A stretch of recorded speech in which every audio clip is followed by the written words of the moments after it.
Hi friends, 4.5 లక్షల లీటర్ల నీరు ఈ బావి నుంచి తీస్తూ ఉంటారు. అయినా సరే ఈ బావి ఎప్పుడూ ఎండిపోలేదు. ప్రతి నీటి బొట్టు కోసం తిప్పలు పడే ఇలాంటి ఎడారి ప్రాంతంలో ఎంత పెద్ద బావిలో నీళ్లైనా తరిగిపోవాల్సిందే.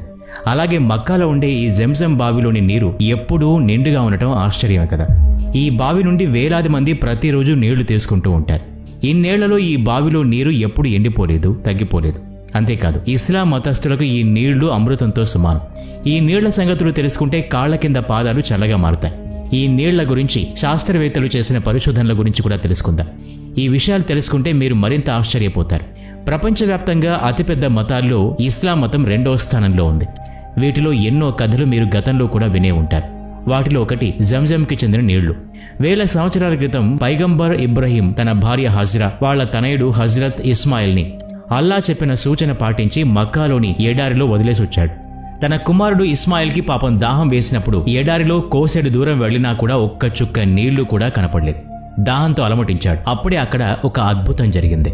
అక్కడి ఇసుకలో నుండి నీళ్లు రావటం మొదలైంది. ఆ తర్వాత కాలంలో ఈ స్థలంలోనే బావి నిర్మించారు. ప్రపంచమంతా ఇప్పుడు ఆ నీటిని జంజం నీటిగా పిలుస్తోంది. ఈ నీటిని మక్కా, మదీనాలో హజ్ యాత్ర కోసం వెళ్లే ప్రజలు తాగుతారు. అంతేకాదు, అత్యంత పవిత్రమైందిగా నీటిని చూస్తారు. ఈ నీరు తమ కష్టాల్ని దూరం చేస్తుందనే నమ్మకం వారిది. ఎడారి మధ్యలో ఈ జంజం నీళ్లు ఎలా వస్తున్నాయని మీ మనసులో కలిగే సందేహం కదా. దీని మీద అనేక పరిశోధనలు కూడా జరిగాయి.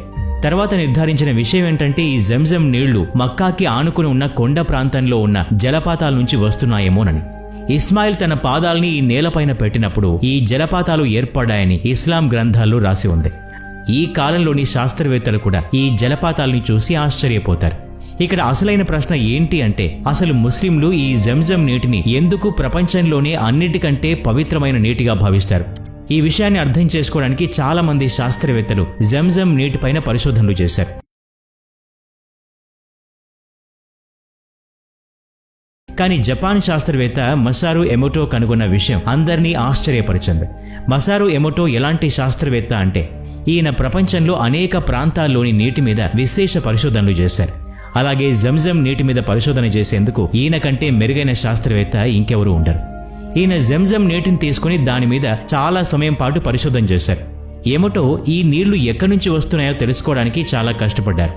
అందుకే ఈ పరిశోధన చాలా కాలం నడిచింది. ఇలాంటి నీటిని ఆయన జీవితంలో ఎప్పుడూ చూడలేదు. ఈయన చెప్పేదేంటంటే, జంజం నీటి కణాల్ని మైక్రోస్కోప్లో చూడటం కూడా కుదరదు. ఈ నీళ్లు ఎంత శక్తివంతమైనవంటే, ఈ నీళ్ల కణాల్ని చూడటానికి, దీంతో క్రిస్టల్స్ చేయడానికి ఒక్క చుక్క జంజం నీటికి 1000 చుక్కల సాధారణ నీటిని కలపాలి. అప్పుడు గాని మనం జంజం నీటి కణాల్ని మైక్రోస్కోప్లో చూడలేం. మసారు ఎమోటో ఇంకో ప్రత్యేకమైన విషయం కూడా చెప్పారు. ఈయన చెప్పేదేంటంటే, జంజం నీళ్లు ఒక వంతుని 1000 వంతుల సాధారణ నీళ్లతో కలిపితే ఈ సాధారణ నీటికి కూడా జంజం నీళ్ల గుణాలొస్తాయి. ఈ జపాన్ శాస్త్రవేత్త చెప్పేది వింటే జంజం నీళ్లు ఒక అద్భుతానికి ఏమీ తీసిపోవు. మనం సాధారణ నీటితో క్రిస్టల్స్ చేస్తే దాని రూపం వేరుగా ఉంటుంది. మసారు ఎమోటో ఎప్పుడైతే జంజం నీటితో క్రిస్టల్స్ చేసేందుకు ప్రయత్నించారో ఆయన చాలా ఆశ్చర్యపోయారు. ఎందుకంటే ఈ నీటితో చేసిన ప్రతి క్రిస్టల్ ఒకే రూపంలో తయారైంది. ఈ నీటితో చేసిన క్రిస్టల్ సాధారణ నీటితో చేసిన క్రిస్టల్ కంటే చాలా అందంగా కూడా ఉంటుంది. ప్రపంచంలో జంజం నీరు మాత్రం ఎప్పటికీ పాడవకుండా ఉంటుంది. ఇందులో ఆరోగ్యానికి హాని చేసే ఎలాంటి సూక్ష్మజీవులు ఉండవు. సాధారణంగా ప్రపంచంలో ఎన్ని బావులున్నా వాటిలో పాకురు పొడుతూ ఉంటుంది. కానీ జంజం బావిలో మాత్రం ఎప్పుడూ ఇలాంటి పరిస్థితి రాలేదు. ఈ నీళ్లు ఆకలితో ఉన్న వాళ్ళకి ఆహారం, రోగులకి ఔషధంగా కూడా ఉంటుందని భక్తుల నమ్మకం. ముస్లింలు ఈ నీటిని చాలా పవిత్రమైన నీటిగా నమ్ముతారు. కానీ కొందరు ఈ నీటిని తాగే నీరుగా కూడా భావించట్లేదు. 1971లో ఒక ఈజిప్షియన్ డాక్టర్ యూరోపియన్ ప్రెస్కి రాసిన ఒక లేఖలో జంజం నీరు మనుషులు తాగడానికి పనికిరాదు అని నిర్ధారించాడు. తాను రాసిన కారణం ఏంటంటే, ఈ బావి సముద్రం ఎత్తు కంటే కింద ఉంది. మక్కా నగరం మధ్యలో ఉన్నందున నగరంలోని మురుగునీరంతా మురికి కాలువల నుంచి వచ్చి ఇందులో కలుస్తోంది. ఈ వార్త సౌదీ రాజు కింగ్ ఫైజల్కి చేరింది.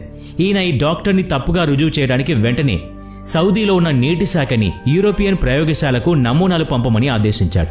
ఆయన అక్కడికి వెళ్ళినప్పుడు ఆయన చూసింది ఏంటంటే, అక్కడ నీటితో నిండిన ఒక చిన్న కొలనుంది, ఒక బావి లాంటిది.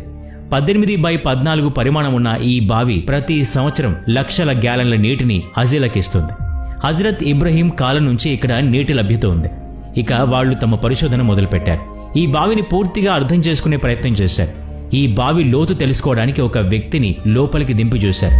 వాళ్ళు చూసింది ఏంటంటే, లోపల నీళ్లు ఈ వ్యక్తి భుజాల వరకు వస్తున్నాయి. ఆ వ్యక్తి పొడవు ఇంచుమించు 5 అడుగుల 8 అంగుళాలు. నీరు ఎటువైపు నుంచి వస్తోంది అన్న విషయం గ్రహించడానికి ఈ వ్యక్తి నీటిలో నిలబడి ఒక వైపు నుంచి రెండో వైపుకు నడుస్తూ పరిశీలించాడు. అతనికి నీటిలో తలని ముంచే అనుమతి లేనందువల్ల నీళ్లు ఎక్కడి నుంచి వస్తున్నాయో తెలుసుకోవడం కష్టమే అని చెప్పాడు. ఆ తర్వాత వాళ్ళు మరో ఉపాయం కూడా ఆలోచించారు. ఈ బావిలోని నీళ్లన్నింటినీ తోడేయడానికి పెద్ద పెద్ద పంపుల్ని పెట్టారు. దీనివల్ల నీరు తొందరగా బయటకు వచ్చేసి మళ్లీ బావి నిండేటప్పుడు నీళ్లు ఎటువైపు నుంచి వస్తున్నాయో పరిశీలించవచ్చు అని భావించారు. వాళ్ళు చూసి ఆశ్చర్యపోయిన విషయం ఏంటంటే ఇంత చేసినప్పటికీ బావిలో నీళ్లు ఎక్కడి నుంచి వస్తున్నాయో తెలియలేదు. కానీ వాళ్ల దగ్గర ఇది తప్ప వేరే మార్గం లేదు. అందుకే ఆ పంప్స్తో మళ్లీ నీటిని తోడే ప్రయత్నం చేశారు. నీటిలో నించుని ఆ బావి లోపల అంతా పరిశీలించాడు. ఈసారి కాసేపటి తర్వాత చేతులు పైకెత్తి చాలా ఆనందపడ్డాడు. నాకు నీళ్ల ప్రవాహం కనపడింది అని. వాళ్ల పాదాల కింద ఒక రంధ్రం ద్వారా నీళ్లు వస్తున్నట్టు గ్రహించారు. పంపు ద్వారా నీళ్లు బయటకు తోడుతున్నప్పుడే ఆ బావి చుట్టూ నడిచి ఇంకా ఎక్కడైనా నీటి ప్రవాహాలు ఉన్నాయా అని చూశారు. అప్పుడు తెలిసిందేంటంటే అన్ని వైపుల నుంచి నీళ్లు వస్తున్నాయి. ఆ కారణం వల్లే జంజం బావిలో నీటి ప్రవాహం ఎప్పుడూ ఒకేలా ఉంటుంది. ఈ విధంగా తమ పరిశోధన పూర్తి చేశారు. యూరోప్ ప్రయోగశాలకు నమూనాలు పంపించారు. జంజం నీటిని మక్కా నగరంలో దొరికే నీటితో పోల్చినప్పుడు కాల్షియం ఇంకా మెగ్నీషియం చాలా ఎక్కువ మోతాదులో కనపడ్డాయి. దీనివల్లే బలహీనంగా ఉన్న వాళ్ళు కూడా ఈ నీళ్లు తాగాక చురుగ్గా కనిపిస్తారు. మరో ముఖ్యమైన విషయం ఏంటంటే జంజం నీటిలో ఉన్న ఫ్లోరైడ్ చాలా అవసరమైన ఫ్లోరైడ్. ఈ నీళ్లు తాగడానికి మంచివని యూరోప్ ప్రయోగశాల కూడా తన నివేదికలో తేల్చేసింది. ఈ నివేదిక వివరాలు షా ఫెజల్కు ఇచ్చినప్పుడు తాను చాలా సంతోషించారు. యూరోప్ ప్రెస్కి నివేదికను పంపమని ఆదేశించారు. ఈ బావి గురించి చెప్పాల్సిన ఇంకొక ముఖ్యమైన విషయం ఏంటంటే ఈ బావి ఇప్పటి వరకు ఎప్పుడు ఎండిపోలేదు. ఎప్పుడు ఎంత నీటి అవసరం వచ్చినా ఇక్కడ నీళ్లు దొరుకుతాయి. సముద్రపు ఉప్పులాగానే ఈ నీటితో చేసిన ఉప్పు కూడా ఎప్పుడూ ఒకేలా ఉంటుంది. దీని రుచి ఈ నీటిని కనుగొన్నప్పటి నుంచి ఎప్పుడూ మారలేదు. Universal taste. నీళ్లకి ఒక్కో దగ్గర ఒక్కో రుచి ఉంటుంది, కానీ జంజం నీటి రుచి యూనివర్సల్గా ఒకటే ఉంటుంది. ఈ నీళ్లు తాగే ప్రతి వ్యక్తికి దీని రుచి ఒకేలా అనిపిస్తుంది. ఈ నీటిని ఎప్పుడూ శుభ్రం చేయాల్సిన పని లేదు. పాడైన దాఖలాలు కూడా లేవు. నాచుపట్టిన సందర్భాలు లేవు. అంత స్వచ్ఛమైన నీరు.